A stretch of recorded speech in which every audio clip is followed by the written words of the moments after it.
Uh, Earlier I mentioned that with my Special Forces assignment in Vietnam, uh, we were commanding ethnic Cambodians, which were minorities in Vietnam.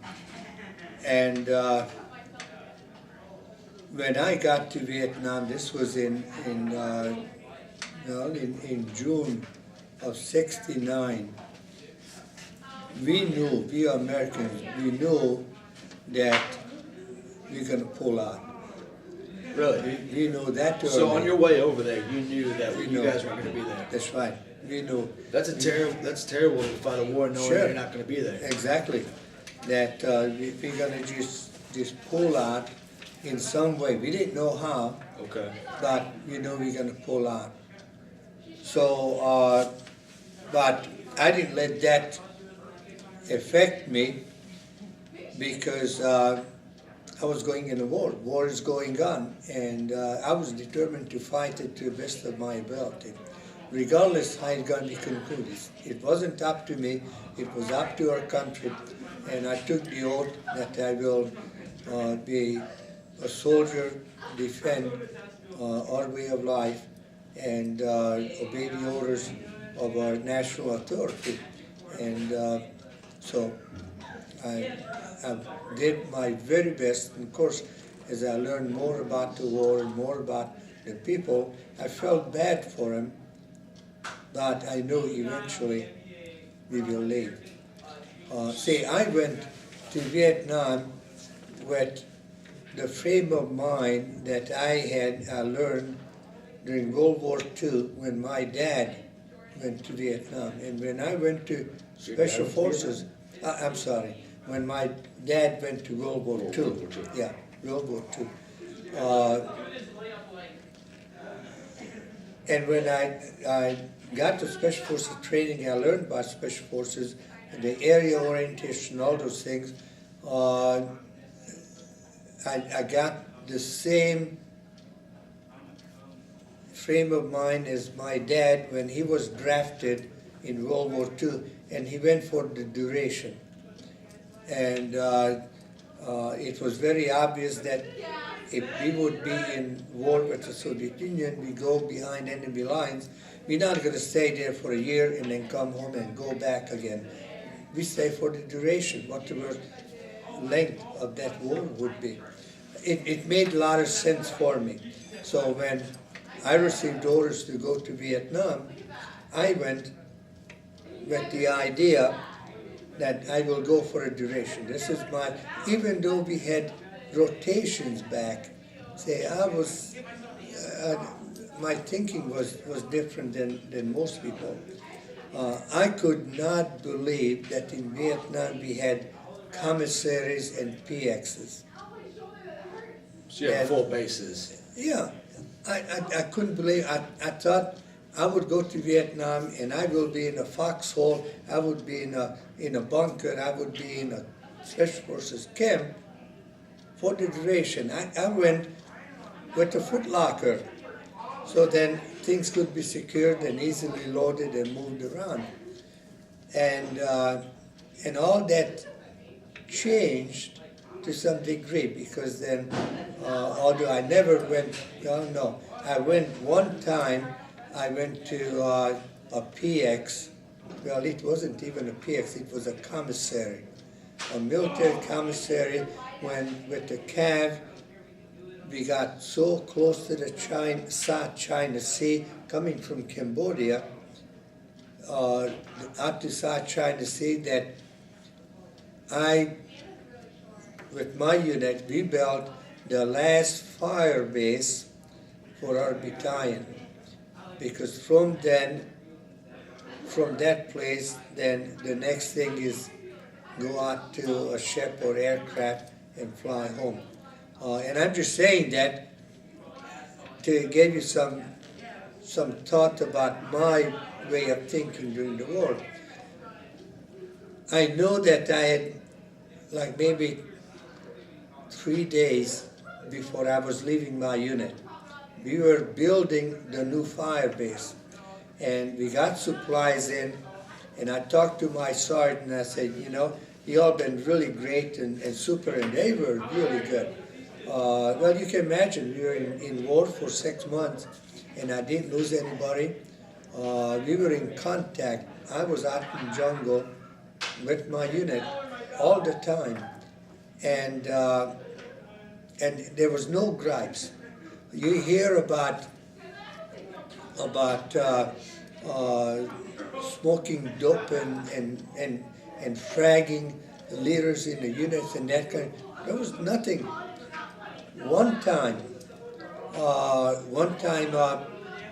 sergeant came to me. We were out in the jungle and we were setting up for overnight. And one of the sergeants came to me and said, Captain, there's a guy out on a listening post, and that meant that he was out of our perimeter maybe 25, 30 yards. And we can smell that he's smoking something funny. And I had zero tolerance for anything. And so I told him, I said, well, let's take a look. Let's talk to him. And we went over there, and I could smell. When you away from civilization, buildings and cars and all that, your senses become so sharp. And I could smell that it was marijuana. And of course we came up, you cannot sneak up on anybody because you're in the jungle. And we came up to him and asked him what's going on, what's happening. And it was very obvious that he just got rid of the weed. So I told him, I said, empty your pocket. And he had a marijuana cigarette in his pocket. And I asked him, I said, where did you get it from? Well, he wasn't going to say it. So I said, well, we know that you were smoking it, and besides, it's against my rule that we have it out. And I'm very disappointed in you that you put so much trust in that dope that you not only willing to sacrifice your life, because that will affect your efficiency, your alertness and everything, but you're sacrificing all of our lives because we depend on you. And so I said, well, I have to do something about that. I have to punish you, but you don't have to accept my punishment. And I said, you don't accept it, I will send you to jail. I will court-martial you, and I will send you to jail. We had a big barbed wire city in Vietnam, and I will send you there. And but I will make you walk point for 10 days by yourself. If you trust dope that much that you're willing to sacrifice our life, then you must have a lot of confidence in it. And I will put you out there because we want nothing but confidence. But you will walk point by yourself. And it wasn't easy. I would gain nothing to send him to jail because probably in there, first, we would lose one person. And I wanted to communicate to everybody that I really mean what I say. And I want to impress on him that it's dangerous to do that. And so we moved every day, and normally when we moved, we had 2 people up front for mutual support. And then right behind them, about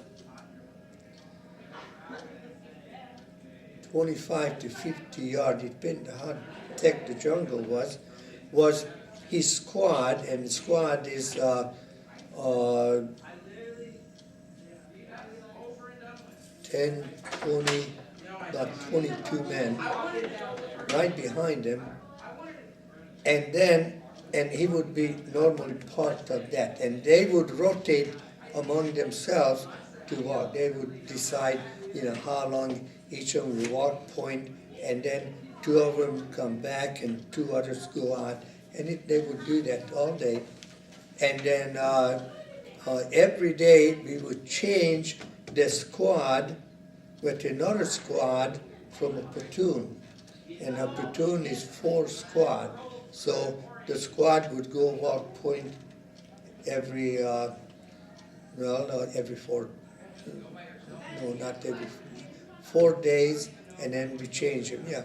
And then within a platoon, then there would be 4 squads going in, so they would constantly rotate. And then in a company, we would have 3 platoons. So then when everybody in the squad, you follow me, everybody in the squad rotated through the platoon, then that platoon would come back and a fresh platoon go up, and then they go through the same process. So it was relatively smooth, and that task, which is dangerous, evenly shared with everybody. And I told him, I said, you walk for 10 days by yourself. And nobody said anything against it, because everybody understood that's a no-no. And whether they agreed with me or not, they knew that my intention was that I would make a point. And he had the way to not accept that, then I would send him to jail. I mean, that's the process. And I told that story in my classroom one time. Maybe it was an ROTC class, maybe it was a government class talking about Vietnam, maybe it was another class. But anyway, I told the story in class here, and one student raised their hand and said, Major Bierbaum, how would you have felt if that soldier would have been killed because you put him out there by himself? And I told him, and I'm telling you frankly that I thought of it, that there was a very good possibility that he would get killed. But at the same time, I also knew that there was a great possibility while he was smoking that we would be attacked and he would cause a number of us to be killed. And not that I would get even or something, but it's a point of mutual trust. Yes. And he failed in it, and I wanted to reestablish that mutual trust. But while he was out there for 10 days, I prayed for him that nothing would happen, that we would not make contact, that it would pass, be a learning process, which turned out to be.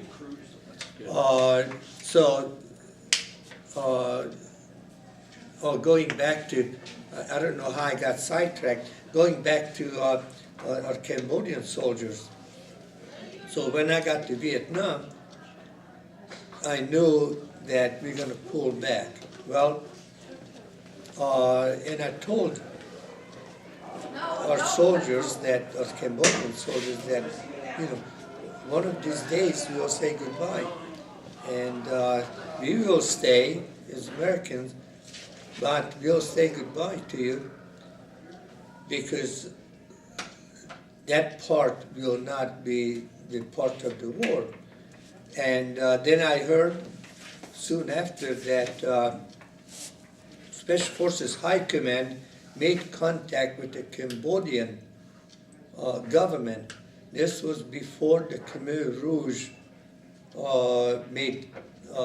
got control of Cambodia, and things were getting hot. Khmer Rouge, the communist Cambodians, wanted to take control of the government, and government started using their military to fight them off. So our Special Forces Command made contact with the Cambodian government to agree to send those soldiers of ours who wanted to fight in Cambodia on the government side, that we'll send them, and they be inducted into their military with all the benefits that their soldiers are getting. And the Cambodian government said that, yeah, we will accept them, they're good trained, but they have to come with all of their equipment. And we said, that is awesome.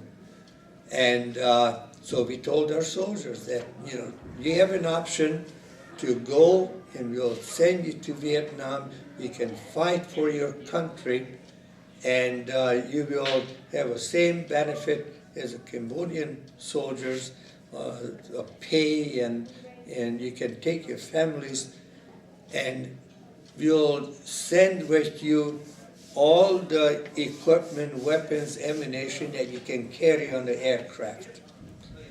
And so we didn't want to force them, but I told the Cambodian commander, I told him, I said, Chasum, I wish that somebody would have gave us that choice in Hungary in 1956 that is offered to you. By then, we knew each other. He asked a lot about Hungary and about my growing up and all this, and I told him that you and your people can stay here, but we will leave. And you're a minority group. You're going to suffer greatly if you stay. But you can stay. But you can go and you can fight for your government. And what will be the outcome is purely depend on you, because we're not going to follow you in Cambodia. So it was, I laid everything out openly, and that's what happened. We had a date and time. We took our soldiers. We had 2 or 3 C-130 aircrafts, and middle of the night, it was not a very openly publicized thing. It was just an agreement. I'm sure it had American leadership agreement, but we loaded them up, and we laid with the agreement that they can take everything that they can put on the aircraft.